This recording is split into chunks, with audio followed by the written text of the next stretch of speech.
Hello, and welcome back to Chapter 15. In this final segment, we'll be talking a little bit about coasts and coastlines and a number of the features that we're going to see or that you may see, focusing primarily on four different groups of coastlines or four concepts in which coastlines can be grouped. And so they kind of come in pairs. We have submergent versus emergent coasts at the top here, and then we'll talk a little bit about depositional features, which is also indicative of a kind of things that are happening at the coastline, and erosional features.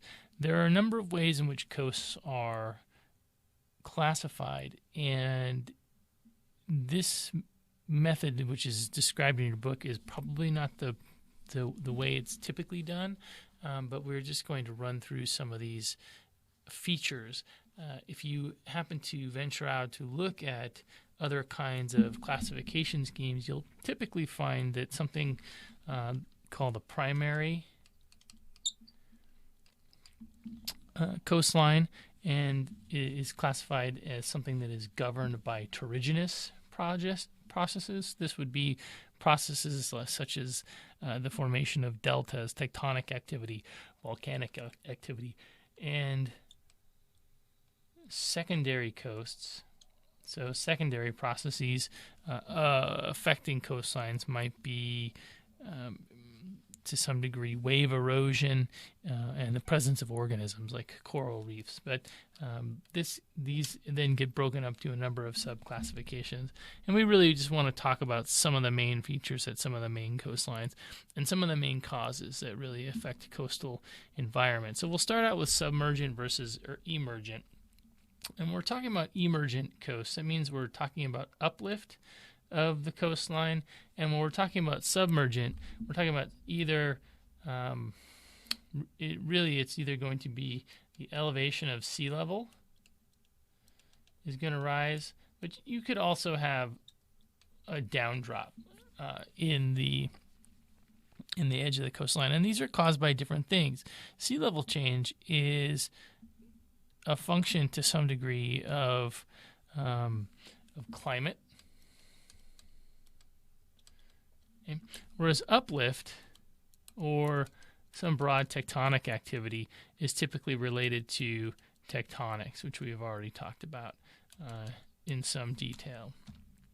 So, local sea level changes can also be caused by tectonics. There's a lot of overlap here.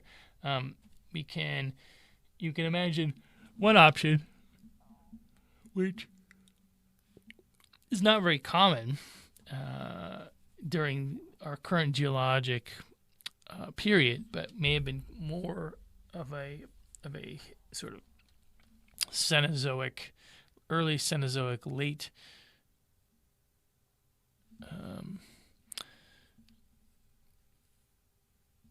Jurassic, Triassic, sort of Cretaceous. Actually Cretaceous would be most likely, would be having the ocean basin actually get a little bit deeper or a little bit shallower. So back in the Cenozoic, there's been hypothesized that the actual spreading rates at tectonic boundaries were pretty were pretty fast. And that meant that there was actually less ocean basin, which meant that the mid-ocean ridge down here would have been high. And that means that the sea level would rise because of this. But in the top, if the mid-ocean ridge is low and it's not very active, that means the sea level would have been lower. And so that's one way you can do. You can actually push up the ocean floor a little bit through tectonic processes to make the ocean basins a little shallower, and that raises sea level. You can add or deform the edge of a continent. That would happen by sediments being potentially deposited in an area and then down dropping the crust in that area where sediments have been added. That's a little bit messy. Why don't we just clean that up a little bit before moving on here. So, you can have sediments that come off of the shore like this, and they pile up. And as the sediments pile up, they're going to push down on the crust. So if this is the ocean line here, here's your shoreline. Okay.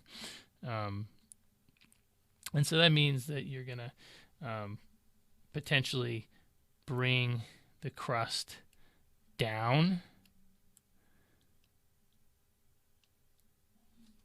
and that's going to end up raising sea level.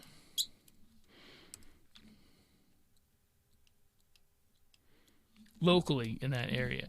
The other thing we can have is sort of groundwater subsidence. Extraction of groundwater causes downward movement, so compaction of the crust, and that could also raise sea level as well and locally. So, and then a coastal environment, such as, let's say, Houston, Texas, if you have a lot of groundwater extraction, that could be a problem. So we already mentioned a global process, which was plate tectonics, right? The length of mid-ocean ridges, the height of those mid-ocean ridges as well. And then you also have the volume of glaciers and ice sheets as a storage unit for ice H2O, or for ice, which, if it's released into the oceans through the melting of those ice sheets and glaciers, is going to cause an elevated sea level. And so the red line on the right here is going to rise up. You can see this is Delaware Bay, Chesapeake Bay. It's going to rise up to an area that sort of covers up D.C., Baltimore, Philadelphia, and New York. They all become flooded if all the ice sheets melted. But if we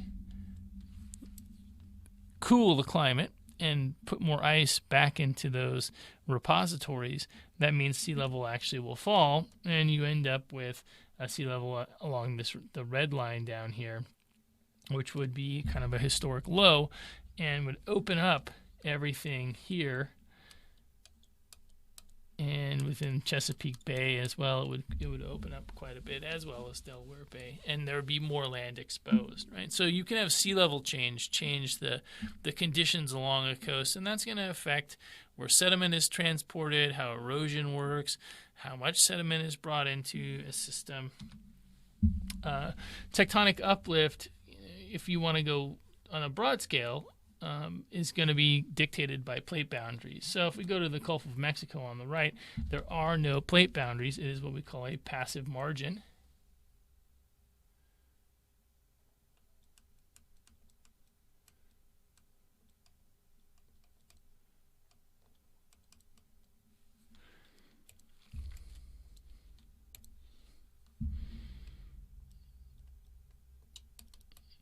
And so at this passive margin, you don't have anything to lift up potentially the crust in that area. However, you go to California, you have a subduction zone.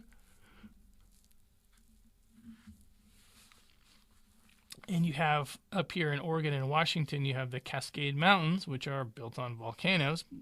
Then if you head south, you also have tectonic activity along the San Andreas Fault, which ends up uplifting or down dropping, depending on where you are, a lot of rocks. But we see different features along these locations.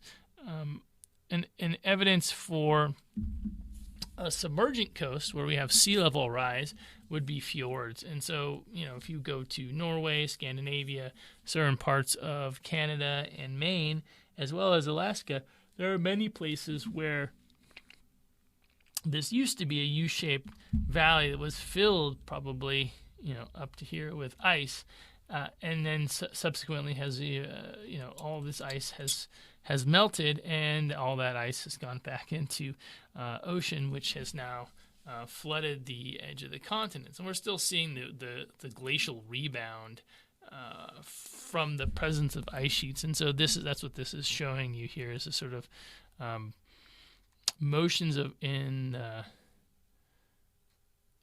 the crust in millimeters per year. So there's most of the ice sheet was up here in North America and up here in Europe, and so those areas are moving and the crust is rebounding So while this is a flooded coast, you'll also find things that we would classify as an emergent coastline. And so this is where this classification gets a little complicated. Also down here, we see a little bit of rebound as well. So here's a submergent coast. What is a key feature of a submergent coast? Well, fjords as well as flooded edges of rivers. And so you can see that we've got a river coming in here into a larger body of water, and it has been flooded by the ocean. So if it was not flooded, you might actually see a single channel come out to the ocean like this, and then you might see a delta out here. But we don't see a delta. And also, if this was a delta, then it would fit into that sort of primary classification or secondary classification, that the different classification scheme for rivers, or sorry, for coastlines. Okay, what does it look like if you have an emergent coast? Well, here's an example of an emergent coast, and this coast isn't necessarily emergent because of changes in sea level, although that is one of two variables. You always have those two variables competing, right? Tectonics, which will push up, okay, and cause uplift of the coast. But you also have the potential to have sea level fall.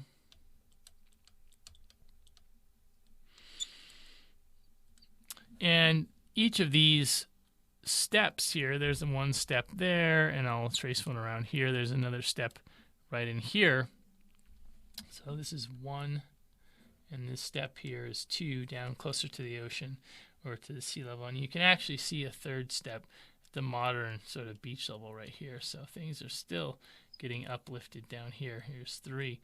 That third step is down closest to the ocean. Each of these steps represents paleo sea level, a level at which the ocean was, and then cut in and eroded those areas away and made them flat or plane them off. So this is an example of an emergent coast, and these are called terraces, or well, they're terrace deposits, or wave-cut platforms. Okay, so wave-cut platforms at the edge of the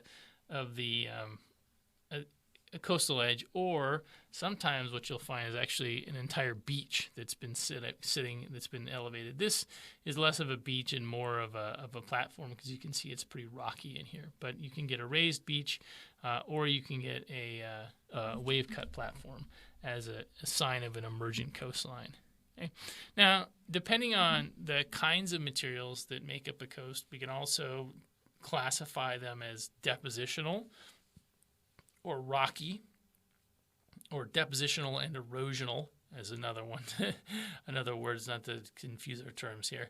So a depositional coastline is typically dominated by the distribution of sand that is brought from the mainland out to the shore in rivers and streams, and then is redistributed by wave action in these environments. And so this is what we call barrier island. You see these on the East Coast. It's an offshore island, so this is the lagoon back here between the mainland and the barrier island. And the island is not very stable. It's pretty mobile. A large storm, heavy currents, strong winds, all of those things will work to move these barrier islands around. Hurricanes in particular can be quite damaging, but you really need a good sediment supply. And so it turns out that the East Coast has some of these barrier islands, and so does the Gulf Coast of the Gulf of Mexico, the Gulf of Mexico. And you find them also in some places off the coast of Florida, although Florida doesn't have an excellent sediment supply in some cases, simply because the elevation there is so low. Okay, it's not also draining large areas of the country, so you need rivers, and you also need large catchment basins to collect all that sediment and bring it in. But you can see here, you've got a barrier island, so you've got the lagoon in the back. Pretty small. and then you've got the mainland back here. So this would be an example of a depositional coast, and usually people build up on the barrier island or the beach. If we want to look at an erosional coast, they typically are rocky coastlines, and they are not dominated by things like barrier islands or offshore islands that parallel the coast, but they have what are called headlands. And headlands are simply triangular-shaped points of rock that jet out into the ocean and are really the focus of a lot of coastal erosion. It turns out that the process of wave refraction works to cut back on the headlands. And so a rocky coast or an erosional coast is going to potentially have headlands. You can see this headland down here, and you can see here. And you'll notice, look at the waves as they come in here. They're bent. And if you remember back in the previous segment when we talked about what's happening to waves as they approach the coastline or the shoreline, they get bent a little bit more parallel to the shoreline, and that's called wave refraction. Well, that refraction process will take waves and focus them on the headlands. So there's a low energy environment in this little bay, okay? And there's a high energy environment at the headland. And that energy is essentially waves coming in. Coastal erosion, this is an example of a rocky shoreline. These are out here. If you find isolated rocks sticking out of the shoreline, these are called sea stacks.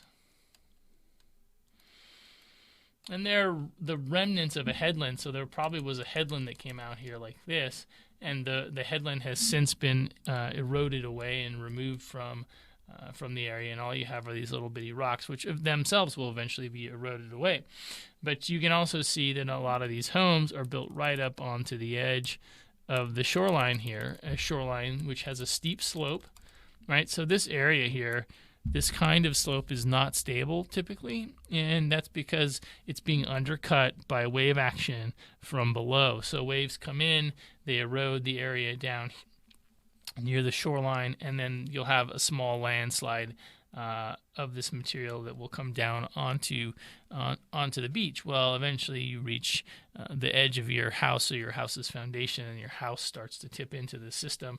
Notice down here there's a seawall that's been put in, and it's been put in as a concrete barrier, and that concrete barrier is supposed to curb erosion, and it probably does to some degree do a number of things. It probably stops waves from coming in and eroding the shoreline, but it also works as a kind of retaining wall, because you can see all the sediment that's piled up here. That retaining wall is probably helping a little bit with slope stability uphill. The other thing that people have done is they've let this kind of ground cover grow. You'll notice in some areas it doesn't necessarily matter. In some areas it's totally absent, but it is helpful in curbing what are called mass wasting processes. So the evolution then is to take a bay with a headland here, and erosion will go to work on the headlands.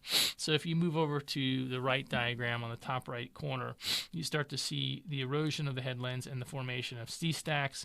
Down, if we head down to the bottom here, bottom left, you start to see sea stacks as the headland erodes back towards the shoreline or towards the low energy the bays. You get something called an arch, which I'll show you a picture of, which forms down here.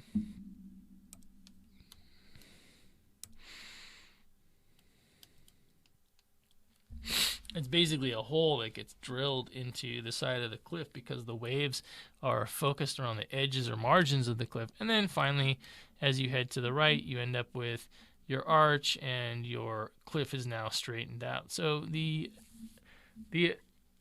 result of all of this coastal erosion on an erosional coastline that is probably governed to some degree by, at some point, tectonic uplift, or an irregular shoreline that was then flooded, is also another way in which this can form. is to make it straight again. So that's its evolutionary history. Here's an example of how undercutting works in a wave cut platform, or what's called a wave cut bench.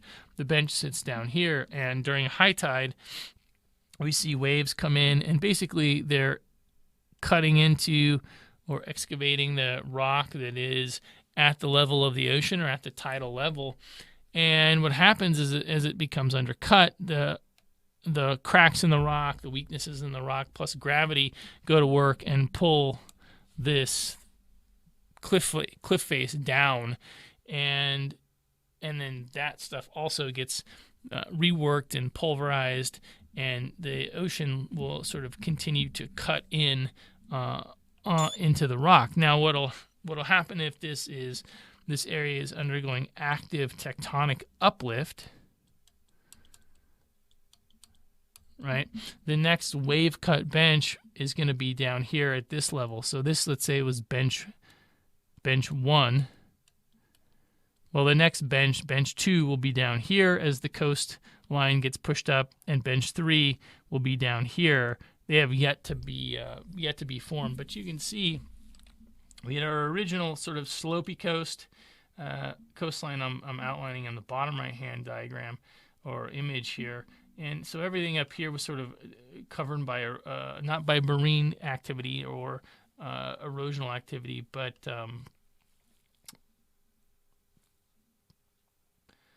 terrigenous kinds of subaerial erosion. And then everything down here to your right was planed off by marine activity, so by wave cutting activity. And the whole thing is undergoing some kind of uplift, most likely.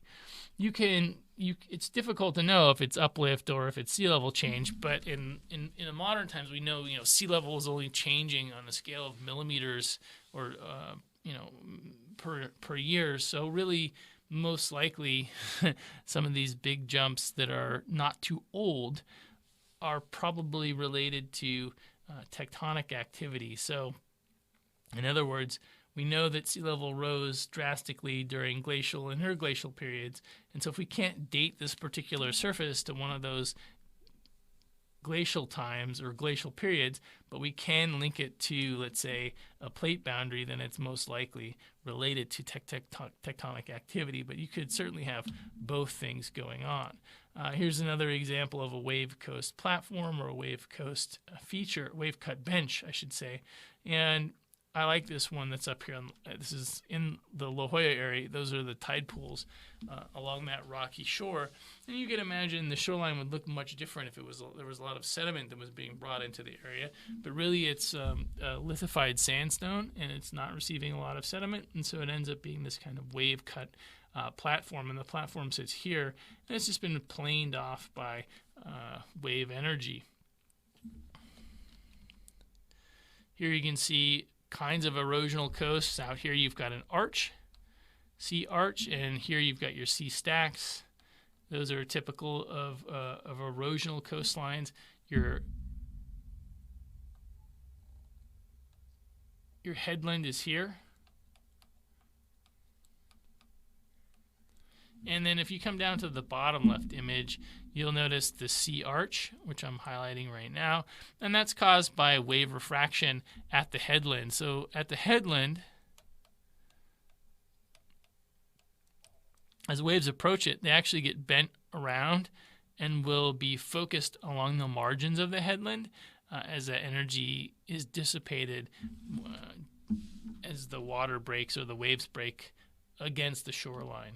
So that actually wraps up Chapter 15, more or less. Remember, if we sort of do a quick review here, we covered the tides and the three main types of tides: diurnal, semi-diurnal, and mixed tides, and some of the mechanisms in which they form. We talked about wave anatomy and how waves interact with the shoreline, how breakers form. We talked to some degree about